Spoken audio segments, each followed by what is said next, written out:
Hi, so I'm going to show you how to make a Google link that actually can be reused. We have tried this, a couple of us have tried this, and it actually does work. So I'm going to show you how to do that and how to link it into your Canvas. That way, if you don't want to set up assignment every single day, you can just use this one link. When you have your browser open like this, you're going to go to the waffle and you're going to hit Meet. In Meet, you're going to hit Join or Start Meeting.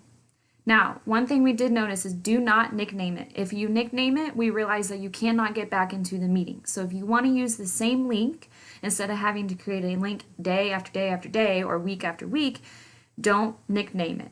So once you get here, just hit continue.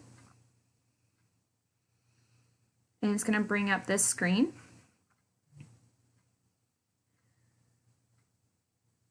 From here, you can just highlight this and click copy.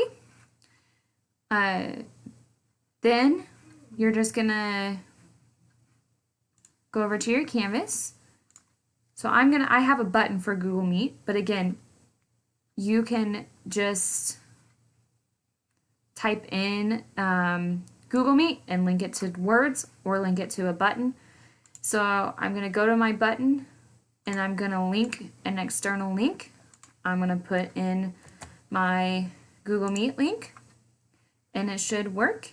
And then again, I'll show you how to just write it. Let's put that over to this side. So say in big letters, I need to probably put it higher. I just put Google Meet here.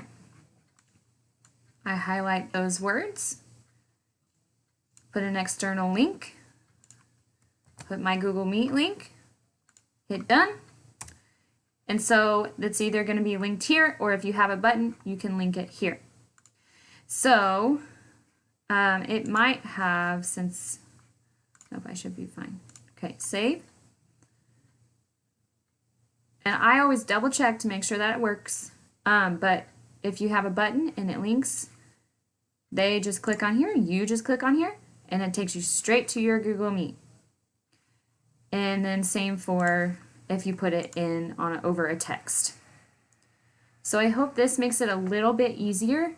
That way, if you don't want to recreate a Google Meet every single day, then this is an easy way to have the same Google Meet that we have kind of played around with. So if by chance anything goes wrong, which it might, but this might be a easy way if you just want one Google Meet for all the time. This would be an easy way to do that.